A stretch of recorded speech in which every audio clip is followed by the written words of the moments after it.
Ang sabi po nila, ito daw po ay voice recording ni Yusek Claire Castro. Na daw siya po ay may kausap ng mga vlogger. Instead of naming somebody that we're not sure of, why don't we send it to the NBI for voice print? Imbis na nangungula tayo, nagbabanggit tayo ng pangalan. Because You're I mentioning cannot- the name of Yusek or Atty. Castro. It's unfair for her. I-print nyo na lang sa voice print na lang sa NBI. Para I agree with hindi that. tayo masabi sa mga ganyang mga balitaan. Yes, Mr. President. Next to interpolate is Senator Robin Hood Padilla. Senator Robin Padilla is recognized. Maraming salamat po, Ginoong Pangulo, at sa ating pinunong mayorya. A'udhu billahi minasyaitanir rajim. Bismillahirrahmanirrahim. Alhamdulillah Rabbil alamin. Okay po ba sa ating ginagalang na senadora, ating pong sponsor, na makapagtanong po tayo ng mga ilang bagay? Masaya po ako na sumagot sa mga katanungan sa ating gentleman from Mindanao na sigurado po ako ay gusto rin tumulong para po sa ating mga ahensya ng gobyerno. Maraming salamat po. Bilang ako po ang tagapangulo ng public information, ako po ay katuwang ng presidential communication.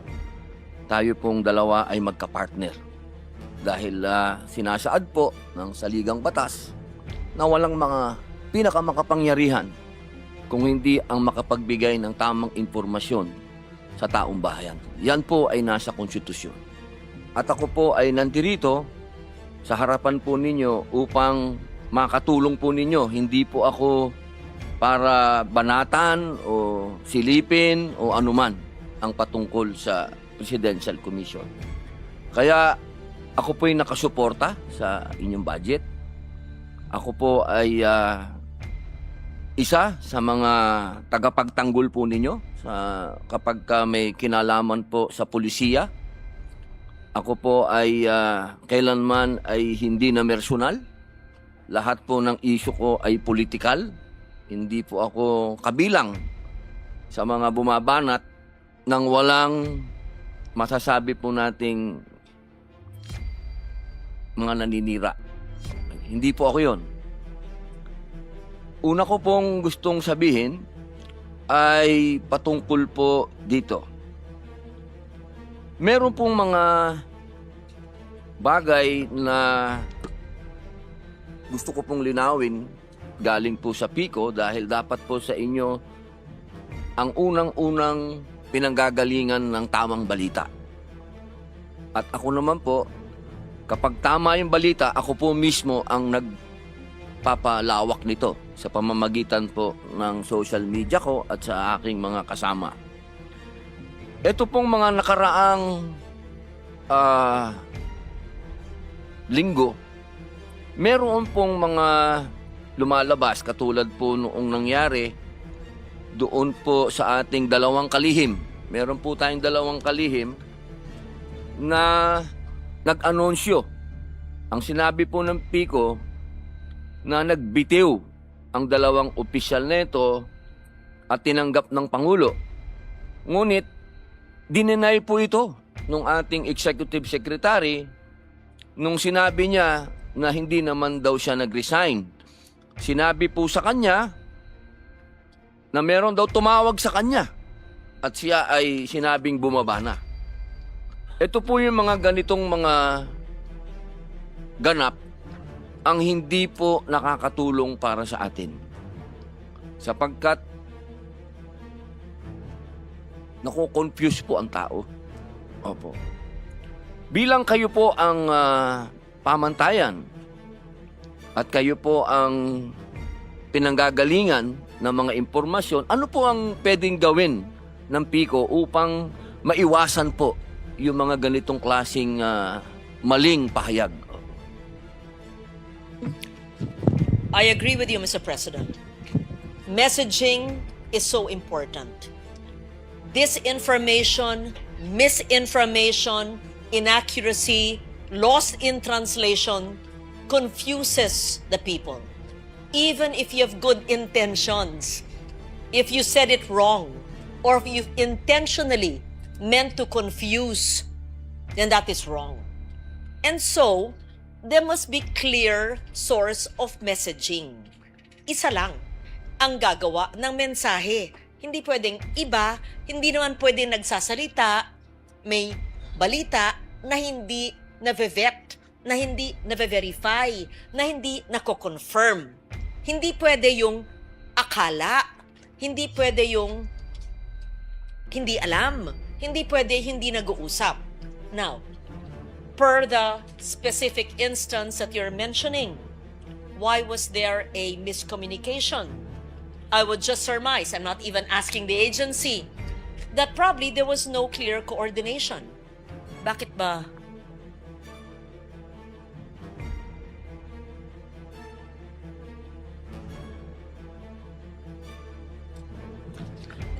The PCO secretary says that the announcement given by the president himself was conveyed to the PCO, and that is the source of their declaration or their message. So in this case, you followed the process, which is the president himself through the Derecho sa Inyo gave that statement. So parang sinasabi po, ginang na tagapangulo, na naglabas po kaagad ang USEC nila ng pahayag na hindi po ito opisyal. I am told that the undersecretary's statements emanated from the president. Yes, it was cleared. It was cleared. Cleared by whom? Cleared by me. Cleared by the secretary, and the secretary cleared it with the president. I was there. Yes, the information Yes. was Ang The ibig pong information- sabihin, opo, The information conveyed by the undersecretary was cleared with the secretary who cleared it. so yun po ang With the tamang president. impormasyon, hindi po yung kumakalat sa media. Kasi may kumalat po sa media na ang sinasabi ng ating dating executive secretary na hindi po yun ang naganap. So ang naganap po talaga yung sinasabi po ng ating USEC.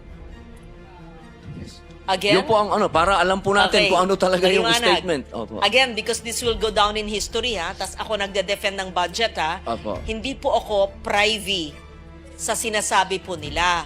Ako ay taga-defend ng budget. Pero ito, hindi budgetary process ito. Ito'y kaganapan ng kasaysayan. Opo. Pero para po maliwanag, may mga side, you want to go. You can say it in the microphone, yeah. Just so that it's clear. Because I'm saying this so that it's clear that I am the messenger I'm trying to explain. According to the PCO, they cleared the statement with the president. Opo. Yan po ang pangahawakan natin ngayon. At yan Yes. po dapat ang malaman ng tao. Yes. Opo. Yung pahayag po ng ating dating We may or may not agree, we may or may not believe, but that is what is transmitted to me now Opo, dapat. Opo, by the opo. PCO. Opo. Dapat po kasi isa lang ang mensahe. At kung ano yung mensahe, yun po talaga ang dapat na malaman ng tao. Opo. Meron po akong pangalawang katanungan. Kapag ka sinabi po natin public information, naniniwala po ba ang PICO na dapat hindi ito political propaganda?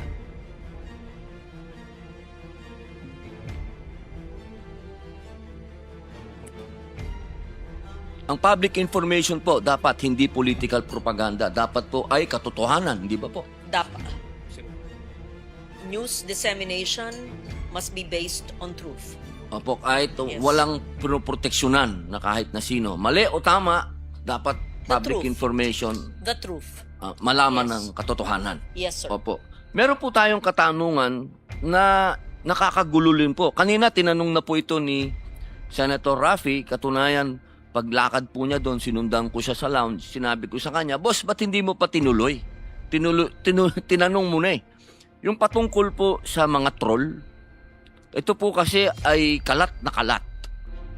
Alam naman po natin na ang troll ay pinanggagalingan ng bullying. At alam naman po siguro ng ating ahensya na pati po sa pribadong buhay at personal na buhay, marami na pong napapahamak sa bullying. Meron na pong mga batang nagpapakamatay, meron na pong nasisira ang mga buhay, kagagawan po ito ng mga troll. Ang atin po bang ahensya, APICO, ay naniniwala na dapat may troll ang gobyerno? Hindi ko kailangan sagutin, itanong sa kanila. Dapat wala. Ayon sa kanila po, ay wala.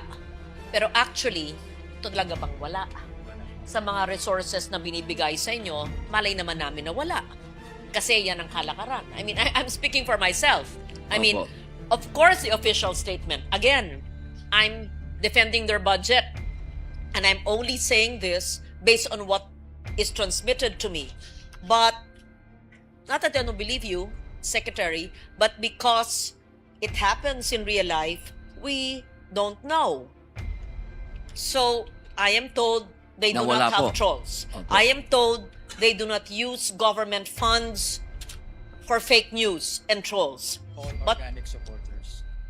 they're all organic supporters. And if you have any proof, please tell me. And I would be happy to call them out and to prove that to them. Meron po kasing, Yes.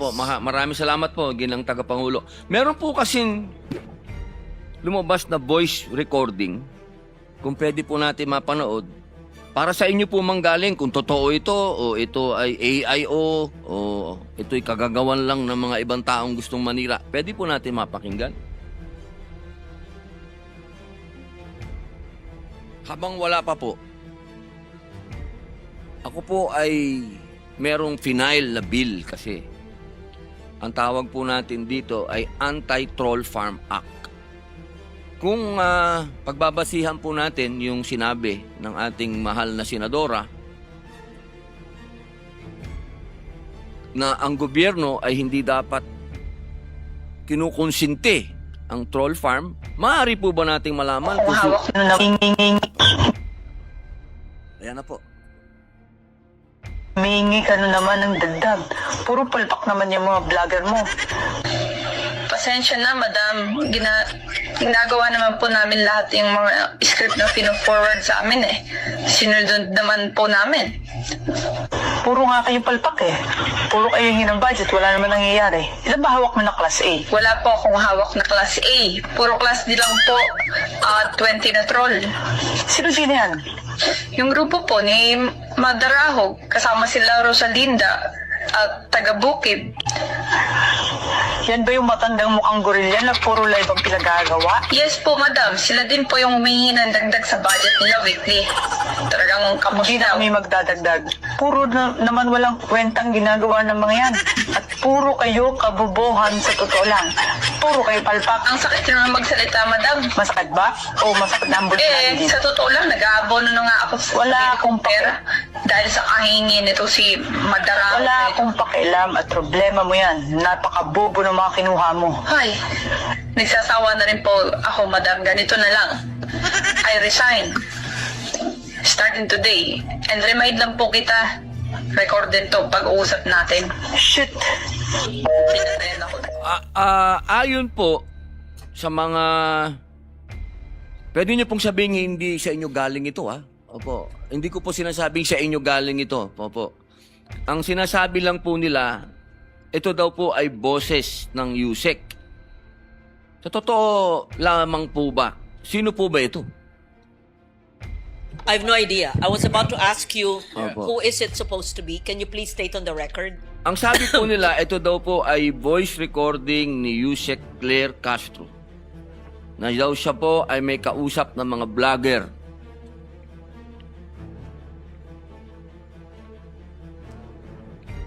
So hindi po, sa inyo po hindi galing sa kanya. Opo. Instead of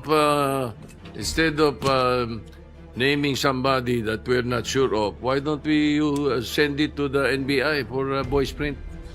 Imbis na Yes, nanguhula it tayo, would- nagbabanggit tayo ng pangalan. Because You're I mentioning cannot- the name of Yusek or Attorney Castro. It's unfair for her. I-print nyo na lang sa voice print na lang sa NBI. Para I agree with hindi that. tayo masabi sa mga ganyang mga balitaan. Because I will give you an advice from Denzel Washington.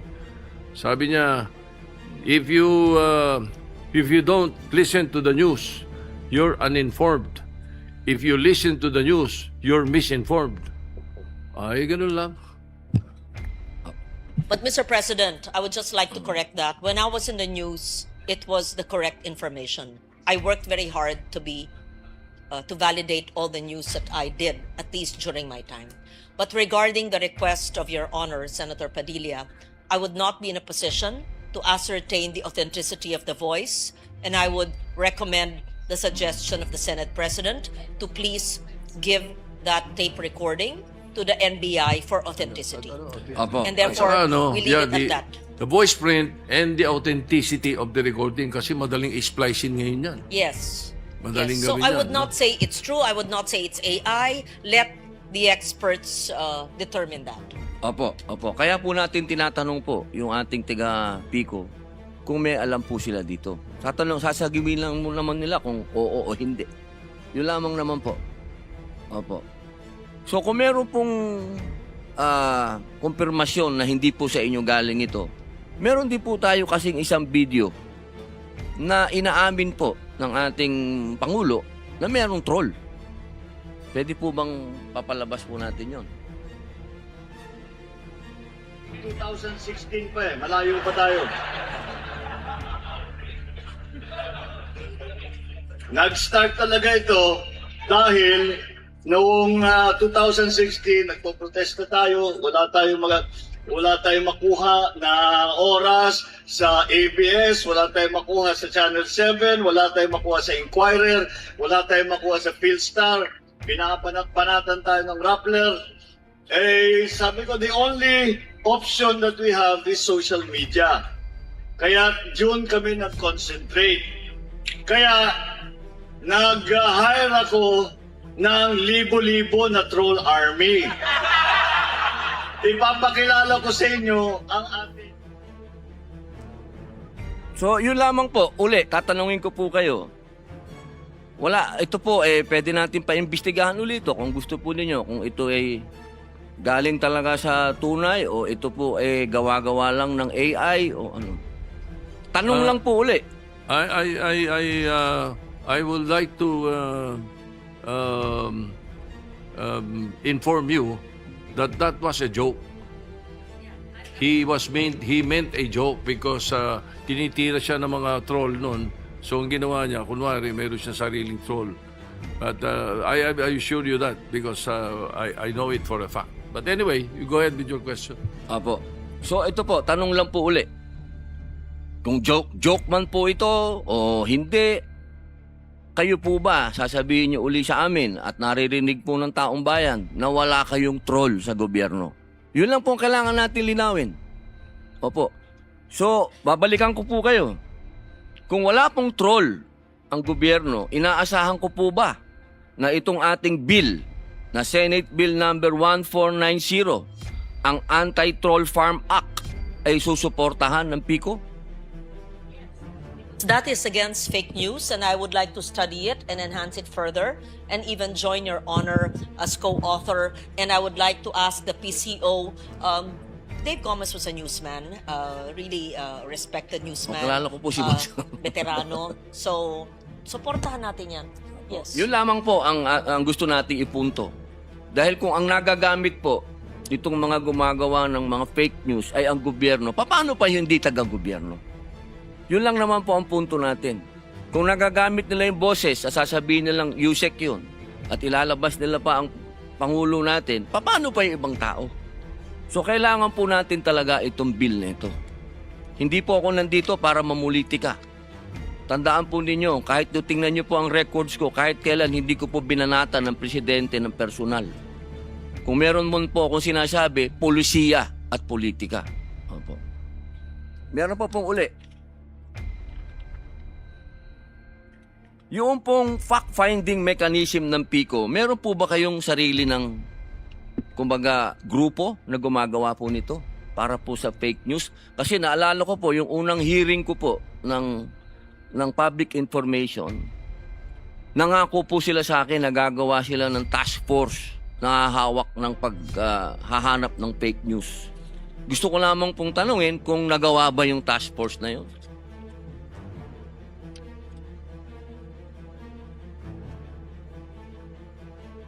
We have the digital media services. Who's the head? The digital media services. And they're supposed, that's the task of the digital media services. Where are you? Hmm? They're Meron supposed po? to do that. So meron na pong opisyal na halimbawa sa inyo pong page o sa inyong ano mas sa national printing.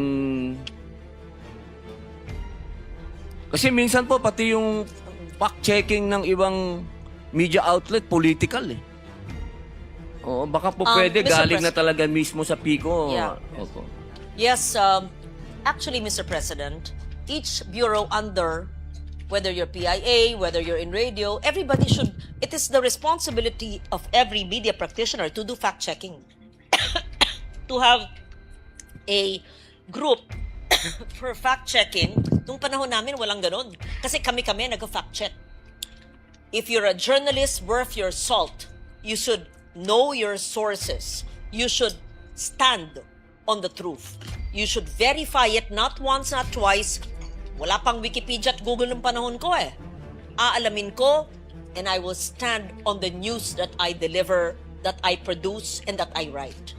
And that's how the virtues of our newsmen should be. Whether you're still in print or on TV, mainstream, or on digital. That's how the culture should be. But then, if there is a dedicated fact checker, well and good. For facts, so that it's not used for propaganda, for political propaganda, as you say, but they have the digital services. Hayaan po nyo, pagkatapos po nito, maliban dun sa hearing na ginanap noon, uupuan ko sila. You can join me in the committee room so we see what kind of fact-checking they do. Opo, mapakahalaga po nun Yeah. sa panahon ngayon. Dahil ligaw na po ang ating taong bayan. Minsan kung ano pa yung fake news, yun po ang pinaniniwalaan ng tao. Alam niyo po kasi ang nakakatakot ngayon, pag nauna yung fake news, tapos nilalabas mo na yung totoo, That's true. dahil marami nang nakabasa, marami nang nakapanood ng fake news, ang pinaniniwalaan ng tao yung fake news. Kaya sana po, meron din po tayong panukala patungkol dyan, suportahan din po ninyo. Kasi Na dapat, magkaroon po Yeah. ng matinding kaparusahan ang gumagawa ng fake news. Opo. I agree with you. First, I will co-author the No Troll Farm Act. Number 2, kung ang news dapat, gaya ng panahon namin, television man o print o radyo, alam mo kung kanino galing yung balita. Di ganun din sa digital. Wala namang pinagbago yan eh. It's just a different medium. It's just digital. So dapat alam din natin yung source. Alam yung producer, alam yung writer, alam yung anchor, alam yung boses kung sino siya. O di dapat may attribution, di ba? Sino yung researcher para pag may mali, sino yung nagsabi? O di dapat may attribution, Opo. di ba? Tama po. Sang-ayon ako dyan. Galit na galit ako sa mga nag-iimbento or binabaliktad or binabali or may kakulangan lang ng common sense na mali-mali. Opo. Iba sinasadya, iba Karamihan po sinasadya. sinasadya Opo. or walang kaalaman or walang kakayanan. Opo. Tapos bigla na lang nagkaroon ng platform na libre, magsalita na wala naman pinanggalingan ng katotohanan. I agree with you. Salamat Yeah. po. Noong pong talon na po tayo sa isang nung nakaraang buwan lang po na-sponsoran po natin ang Right of Information. Ito po ay LIDAC. Opo. Inaasahan po natin sana ang PICO na sa darating pong interpelasyon po nito dito mismo sa plenaryo, inaasahan po ba namin na nandun po kayo? Mr. President, they will support you and support us on the right to information. It's a priority legislation. Yes, it's a LEDAC priority as you mentioned. Sir, nandun po kayo, ha? Opo. Kayo na pong bahala dun sa mga gustong mag-interpolate. Ito na lang po, last question na lang po ito. Noong 2024 po, sa ilalim po ng GAA ng 2024, nailaban po natin dito sa Senado ang karagdagang budget ng PTV4. Ito, naglagay po ng 3 million para sa payment po ng mga employees and benefits po. Benefits and entitlements po nila na may kinalaman po sa overtime pay. Gusto ko lamang pong malaman kung ito po bang pera na ito ay nakarating doon sa mga empleyado. Opo.